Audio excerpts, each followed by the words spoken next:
Welcome to this week's edition of Outdoors Online, a weekly webcast produced by the North Dakota Game and Fish Department. I'm your host, Mike Anderson. My guest this week is Kevin Kading. Kevin's in charge of the private lands program here at the Game and Fish Department, also known as PLOTS. Kevin, the guide should be out here pretty quick. Give me some background information on that. Yeah, the 2017 annual PLOTS guide is actually being printed right now as we speak. A lot of hunters use those in the field. Absolutely. It's become kind of a necessity out there, and I think just about every hunter's pickup and dashboard's probably got a PLOTS guide laying on it in the fall. So yeah, it outlines all of the lands that are in our program, as well as other public lands that are available for hunting. The format won't be any different than it has been in any other year. There's a lot of other information in there besides the maps, information about different species and season dates and things like that, and so that'll be changed. That's updated every year. And the maps, wherever there's new lands enrolled, those get updated, but essentially the format's the same.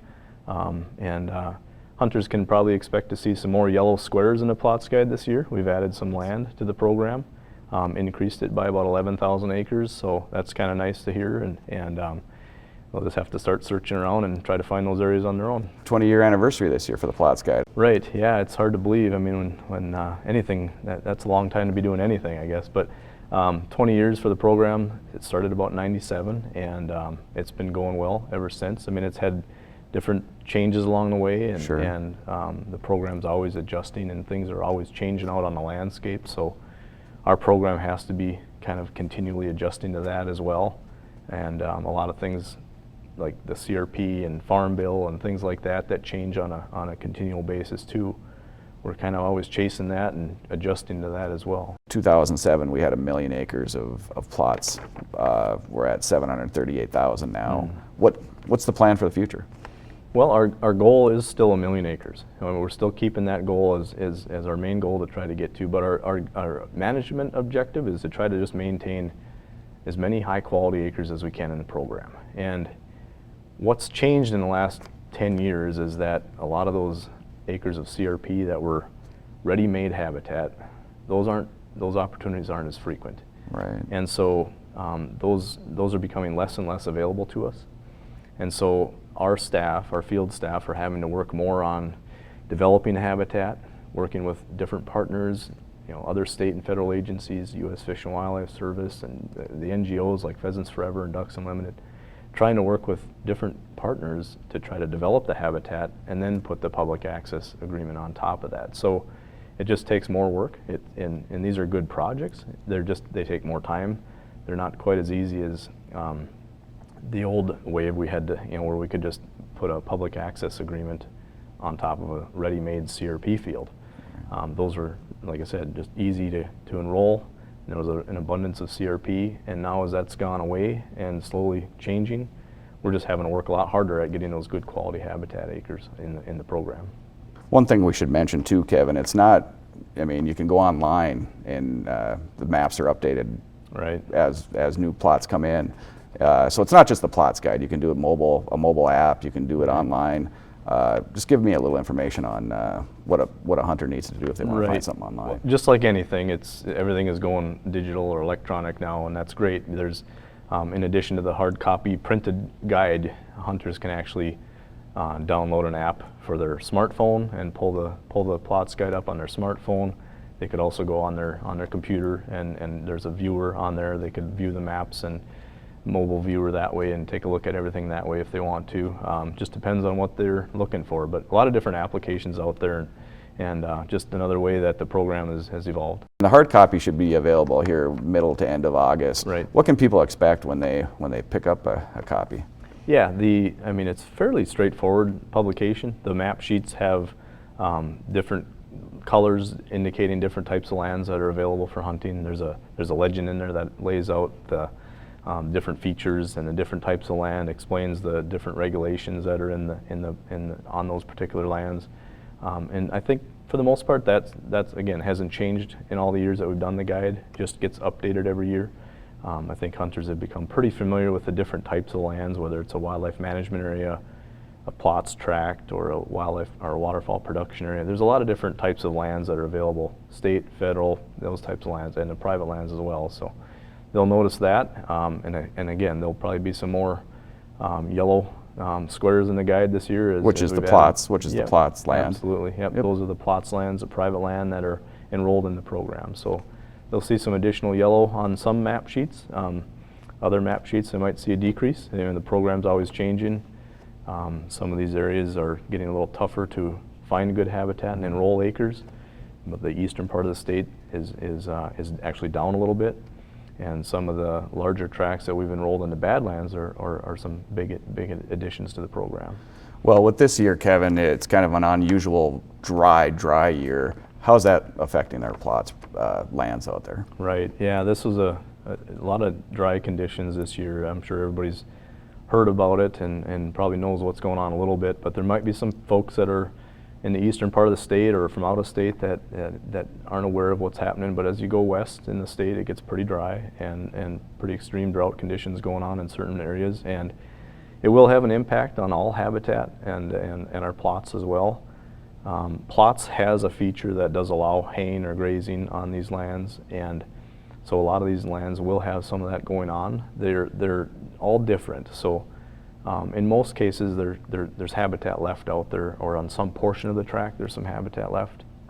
But there are certain agreements that are tied in with USDA programs like CRP, and the landowner has to follow USDA rules with those programs. And so our agreement doesn't restrict or doesn't change anything there. Then there's other agreements that we have that do have a little bit more management built into them, and so we'll see some of that out there. Hunters will come across tracts that are going to be hayed or grazed, but that's actually in response to this drought that's going on out there. The landowners need some of that use, and the hunters can be assured too, though, that their dollars are being accounted for. They're not, these areas, if they're hayed off or grazed off, their payments either get reduced somewhat or something changes in their agreement to offset that. With these, seasons starting to open here middle of August and all the way through October and November, obviously these hunters, especially early on, are going to have to be really careful, especially if we don't get any moisture with fire and on PLOTS land and all hunting areas. Any recommendations there? Yeah, I mean, just use your head. I mean, use common sense. Carry a fire extinguisher, some water, a shovel or a flapper of some kind if you do start a fire, and have a cell phone. I mean, if something gets out of hand, don't try to take charge with with a water bucket or something like that, unless it's really small. But I mean, you're gonna have to try to just get a hold of somebody. Just watch where you're parking. There's a lot of these PLOTS tracks and lands are on prairie trails, and they might have grass in the middle of the trail, or when people pull off in a field approach or the side of the road to park, if there's tall grass, find a better place to park and just use good judgment out there. It can be avoided, just got to be smart about it. Like you just said, Kevin, there is going to be some haying going on some of these PLOTS. Is there any positive to that? Well, yeah, I mean, with anything, grasslands evolved with periodic disturbance. We need that disturbance out there, whether it's grazing or haying or burning. Some disturbance is good. And so there may be a silver lining to some of these lands that haven't been hayed or grazed in quite a while.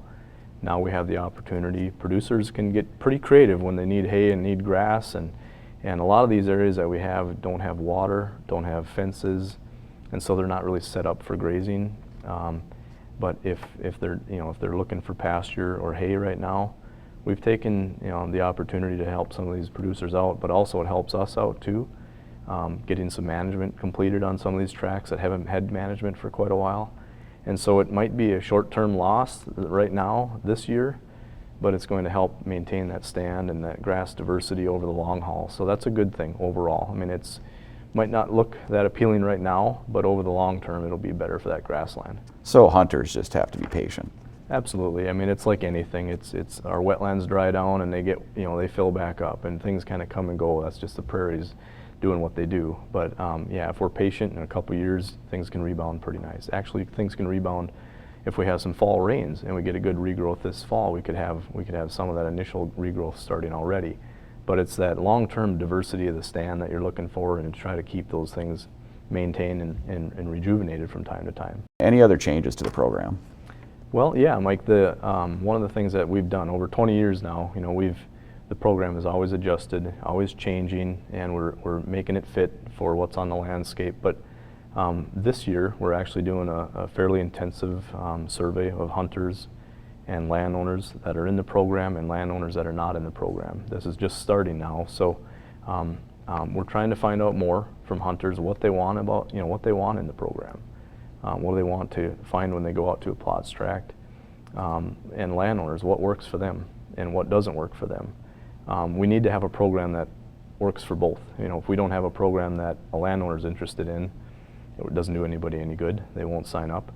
We want to have something that's flexible and reasonable, but at the same time is providing that habitat value that the hunters' dollars are paying for. So we're trying to find out more of that and trying to build the program a little better around it, and hopefully we'll have some results here by early 2018, and that'll tell us where we're going. It might tell us we're doing just fine. It might tell us we need to make some changes.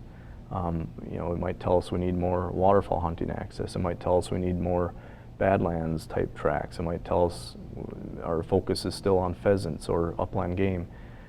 We think we know a lot of these things, and we've done some surveys already, but this is a fairly large scale intensive survey, so we're hoping to get some good information out of that. When is the survey coming out, Kevin?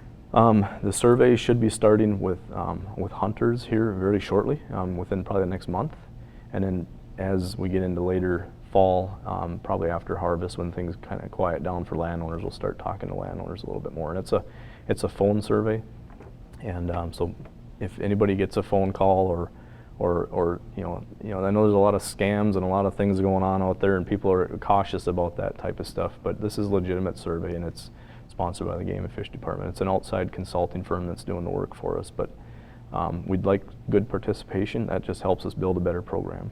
Okay, once again, when is the PLOTS guide going to be available to the public? Yeah, PLOTS guide is being printed right now as we speak. We should be available, mid to late August here, and should be able to have it in their hands by then.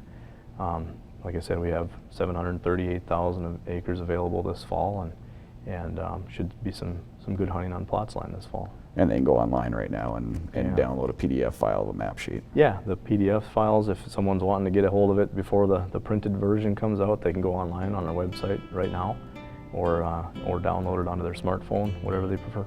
Thanks, Kevin. Yep. Like Kevin just said, the printed version of the PLOTS guide will be available by the end of August, but the online version is available now at the Game and Fish website at gf.nd.gov.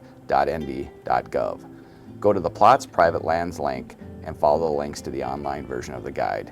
You can print map sheets, you can use a mobile viewer, or you can download the maps to a mobile device.